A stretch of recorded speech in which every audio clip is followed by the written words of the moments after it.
What's going on, everyone, and welcome back to YGOPD, your Yu-Gi-Oh! Professional Development. And for this week's episode of 2-Minute Techs, I wanted to highlight a couple of upcoming hand trap slots that I think are going to be solid in the coming format with the recent release of the new ban list and the official TCG legal date of Legacy of Destruction being today. The pair of hand traps I am talking about are DD Crow and Ghost Ogre and Snow Rabbit. In the context of the current format, I'm thinking of the following best and or most represented decks from what I expect to be more or less maybe a top-down list. I'm not including everything here, just mostly meta and maybe a couple tier 2 and rogue strategies that are newly explorable. I'm thinking any variant of Snake Eye, Fire King, Pure, or Cash, Voiceless, of course, Branded and Branded Chimera, Centurion, Labyrinth, Pearly, Kashtira, Melodious, Tenpai, and throw in Flunder. Why not? There's always one, right? Now, there are, of course, others like Orcus, Striker, Sprite, my personal favorite Rescue Ace, Salamangreat from the recent release of Code of the Soul, and Magispector from the recent unban limit of Kirin.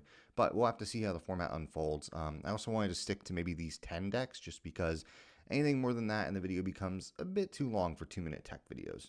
Now let's just do the quick 1-2 combo, show both Ogre and Crow one at a time, and then where the best places to use those hand traps for each of these decks might be. Starting with Ghost Ogre, Snake Eye, you can hit the field spell, of course, Birth if they're doing cash plays, and then my personal favorite is honestly just saving it for IP on your own turn when they try to link off, assuming they're ending in IP and not Apollosa, and then even then, you could just chain Ogre to their Apo to try to get rid of it altogether. Voiceless is an easy hit for whatever you fear the most in the matchup. Diviner on normal summon is powerful since they can't then tribute it with Trias. Barrier is always solid, and then of course you can save it for the trap to avoid multiple pops. Not sure if it's worth it to hit the new continuous field spell, but it is always an option. Branded Pure is a bit tricky. The easiest place might just be Cartesia, honestly. For Branded Chimera, I personally like hitting the Baphomet.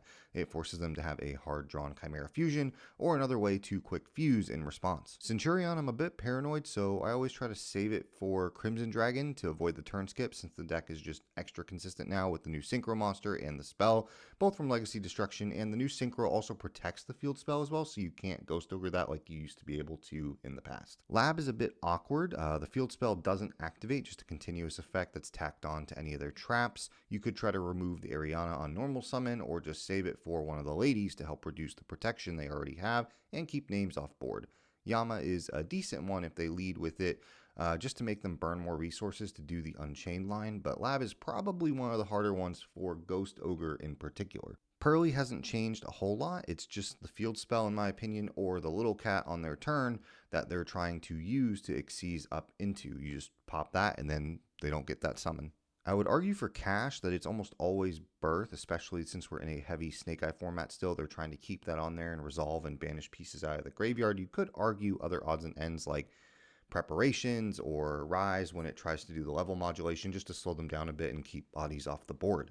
Melodious is very interesting, a deck that I own and have been trying to learn, but hurts my brain in the early stages. All the combos get to the same thing, but it's extremely fluid, so I'm trying to get all that to click into place for me. But the easiest place I would argue right now, early on, is just Couplet when they try to search the spell for the fusion. The other obvious point is just a Link 2, since it has to summon to both arrows.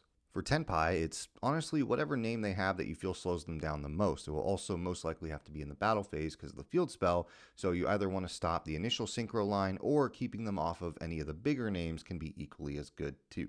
Flu, I think, is just another case of hitting the field spell or M-Pen to help blank out that weird skill drainish effect. You can always try to hit one of the little birds if you're that confident you have enough hand traps to pair with to know you're keeping them off of the bigger bodies to not even let them get to a big bird in the first place. Okay, that was a lot, but let's run it back just as quickly as we did before with now looking at DD Crow. For Snake Eye, it truly depends on the line. Princess and Raging Phoenix are always easy defaults if you're just still unsure where you want to hit them, but I would really argue the better point is either Oak or Flamberge Engrave, especially if you can even find a way to hit it that gets the most value.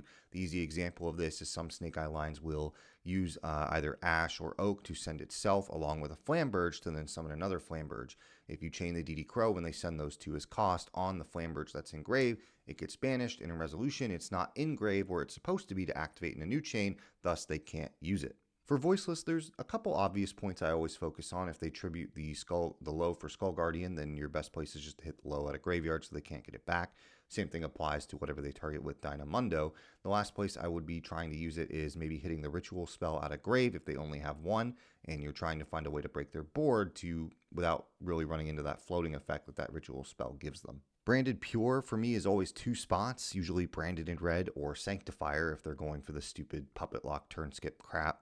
For Branded Chimera, they're trying to usually summon the Dark Barrier statue, so you can always use that to hit it from grave, or save it for something they try to bring back with either Tau or one of the fusions. I believe it's the original Chimera that reborns from grave. Centurion is really tricky, and it depends on the names they have and the lines they do as well, since the Synchro can now place back from Banished as well, unlike Legacia. I personally need to do a little bit more testing with this matchup specifically, but there's always some matchups where things aren't going to be super great. So Lab is your preference on the biggest threat. You can obviously hit the big or regular Welcome from Grave. You can save it for a specific furniture they're adding back if you want to try to stop Kuklok or something like that, or even just hit the Yama out of grave if they're trying to go the Unchained route is always a solid option as well. Pearly is a little weird, but kind of the same as Ghost Ogre. Instead of popping the cat that is trying to rank up, so to speak, that's really not the correct term, but by targeting one of those spells in grave, I would just shotgun DD Crow on the spell that you don't want them to correlate then summoning into, so then maybe if they only have one, they just don't have any targets, or at the very least are having to burn more resources to even get to the Exceed in the first place. Cash is probably the only other one where there's not super optimal slots to do and would probably be a card you side out, but if I had to throw one in there that has come up for me, it would definitely at least be shotgunning on, say, Kashtira Theosis early game to banish it while they have no names that they can add back to at least just get it out of rotation and force them to burn more resources. But there's still not a lot of whole cash right now in the format, but if there was a go-to for me, the Theosis early on would be it. Melodious, I think for me right now, I've just always been focusing on whatever they're trying to reborn with Baka.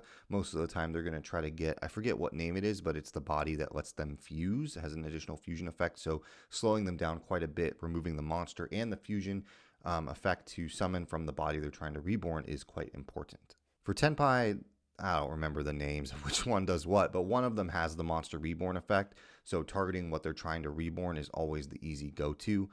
You can always try to instead hit one of the bigger synchros, a level 7 or something like that, to get it out of grave before they've reached like 3 attacks so they can reborn it and continue to climb. So either one of those are decent spots. Flu is probably the only other major one I would say can be a side out card, but I would be lying if I said the times I've been testing DD Crow, it didn't come up when I've had those game ones or games where I haven't sided yet, right? Where I could snipe the Dreaming Town out of grave and then not have to worry about the full field book on top of everything else. That was pretty darn nice. And that's it. That's this week's 2-minute text. I'm trying to explore a lot in the next couple days to few weeks to determine what I'm going to play at an upcoming case tournament, a 3v3, some regionals, and then of course YCS Indy. So with all that said, I'll see you all on Sunday. Later.